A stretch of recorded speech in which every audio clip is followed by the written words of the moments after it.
Assalamualaikum warahmatullahi wabarakatuh.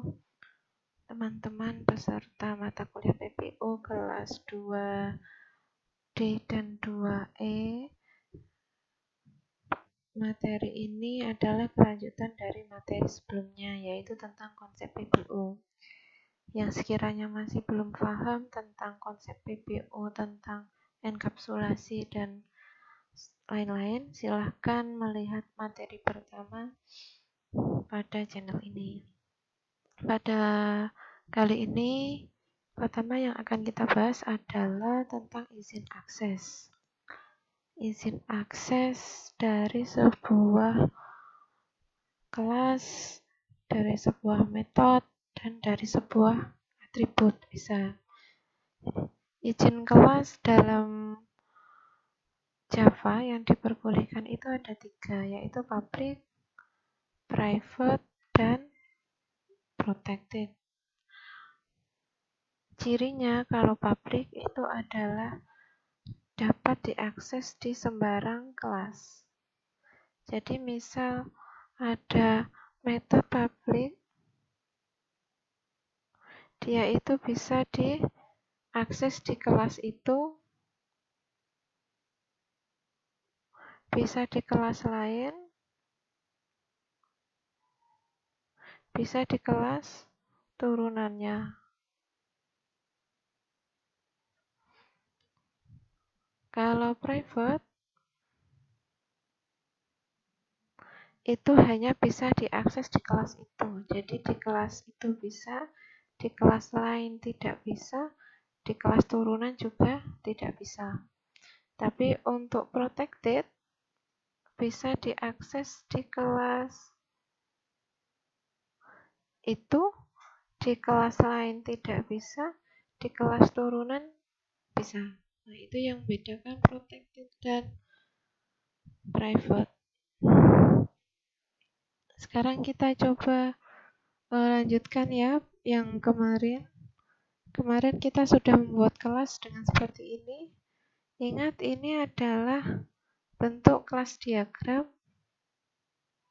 di mana di kelas diagram itu bentuknya kotak ya. Satu kotak itu mewakili satu kelas.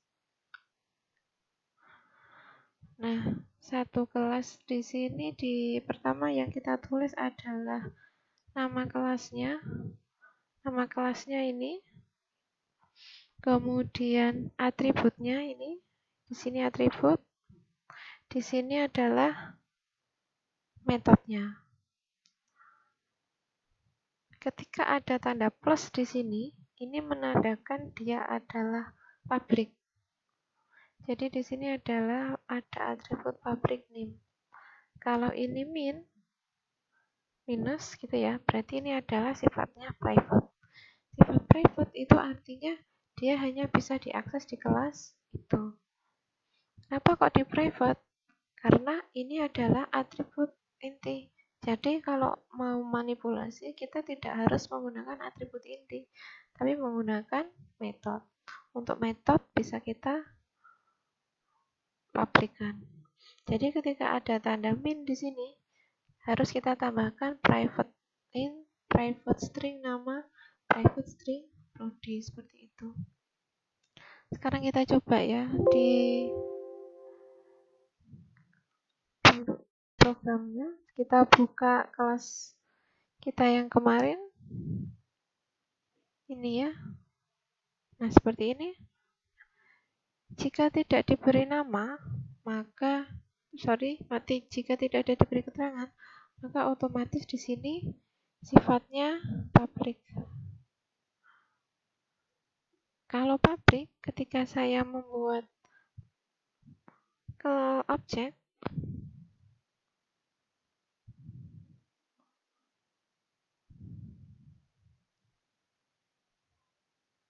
maka bisa saya akses. Nah, seperti ini. Bisa saya akses ya. Saya akses misalnya di sini Dodi seperti ini. Berarti ini saya mengeset namanya Dodi. Maaf. Saya nama aja ya. Nama seperti ini nama.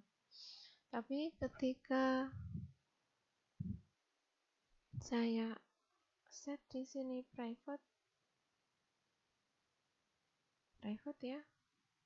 Berarti di kelas main di sini tidak bisa diakses. Nah, nama has been private in mahasiswa. Seperti ini tidak bisa diakses. Jadi bagaimana untuk mengeset? Kita menggunakan metode set nama.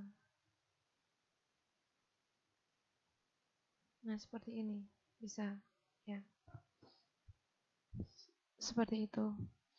Kalau ini saya set private, semuanya saya set private.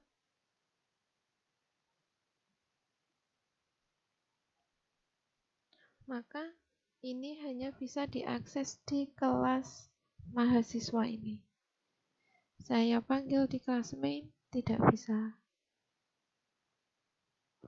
Kemudian untuk protected, itu bisa dipanggil di kelas keturunannya. Nah, nanti akan kita kita lihat di kelas turunannya ya. Di aktivis sekarang kita buka kelas aktivis. Ini adalah kelas turunannya ya. Kita lihat, coba kita akses di sini.